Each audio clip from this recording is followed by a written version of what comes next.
अस्सलामुअलैकुम। तो आज मैं खाने में जा रही हूँ फारा बनाने। सबसे पहले मैंने आटे को चलनी से चाल कर रख लिया और उसमें नमक डालकर मिलाना शुरू किया। पानी की सहायता से उसको मिक्स करने लगी। अच्छे से मिक्स हो जाने के बाद मैं आटे को गूँथना शुरू किया, क्योंकि मैदे का आटा बहुत देर तक गूँथना पड़ता है और उसको गूँथ कर देर तक रखना भी पड़ता है ताकि वो अच्छे से मिक्स हो जाए। देर से आटे को गूँथ कर रखने से नरम और मुलायम हो जाता है और लोई कट करने में आसानी होती है। अब यहाँ पर मैं प्याज को निकालने लगी। ज़मीन पर प्याज को रख लिया और उसको छीलने के लिए मैं चाकू की सहायता से उसको छीलना शुरू किया। अच्छे से उसको छिल जाने के बाद साफ से पानी से धुल लिया। धुलने के बाद मैं एक एक करके प्याज को मशीन से काटने लगी। मैं मशीन की सहायता से प्याज काटती हूँ। आप चाहें तो चाकू की सहायता से भी काट सकते हैं। इसलिए मैं मशीन में पतला पतला प्याज काट लेती हूँ ताकि मिलाने में आसानी हो। अब यहाँ पर मैं प्याज, कीमा और नमक मिलाने लगी और ऊपर से धनिया पत्ती डालकर पूरा अच्छे से मिक्स करने लगी, क्योंकि अदीब को तीखा नहीं पसंद है। उसको नमक, प्याज और कीमा, धनिया पत्ती डालकर मिक्स करने के बाद मैं निकाल ली। वो तीखा नहीं खाता है। अब उसको निकालने के बाद मैं इसमें हरी मिर्च डालकर अच्छे से मिक्स कर लिया। मिक्स करने के बाद मैं उसको कुछ देर के लिए वहीं छोड़ दिया। अब मुझे प्याज फ्राई करना था, तो मैं उसको घी को गरम करने लगी। घी को गरम करने के बाद मैं इसमें प्याज डालकर फ्राई के लिए गैस पे रख दिया, क्योंकि प्याज फ्राई बच्चों को बहुत पसंद है। और इसको धीरे धीरे मैं करके चलाने लगी। इसको अच्छे से चलाकर मैं छोड़ दी धीमा करके, क्योंकि मेरा प्याज फ्राई हो ही रहा था कि मुझे लोई भी कट करना था।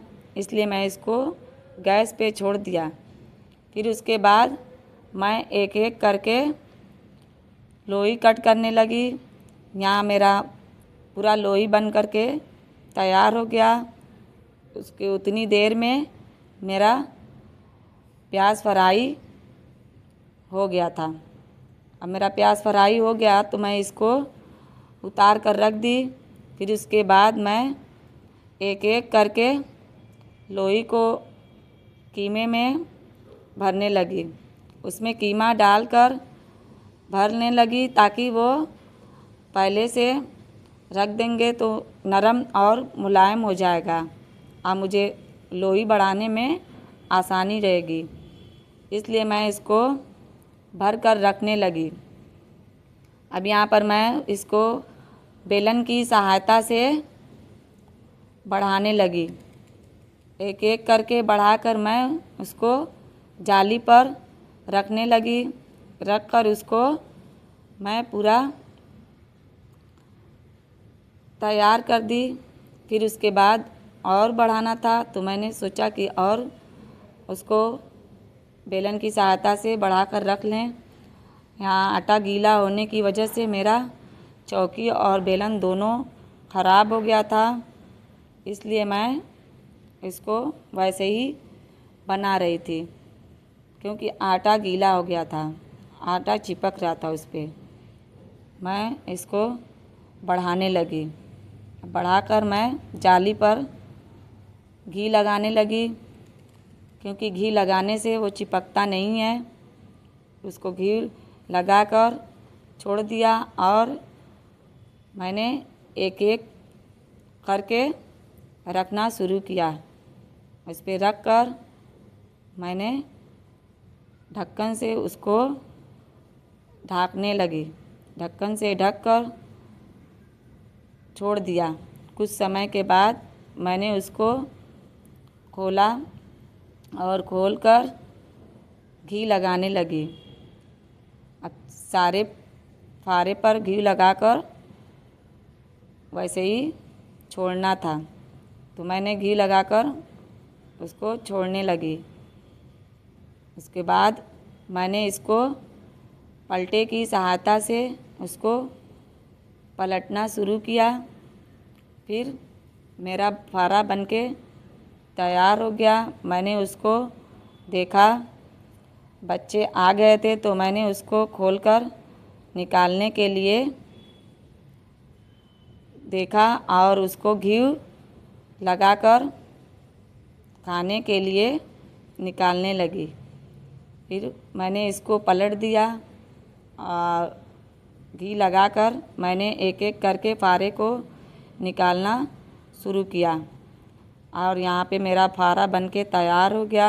मैंने दस्तरखान लगाया, हम सब ने मिलकर खाना खाया। Thank you, bye.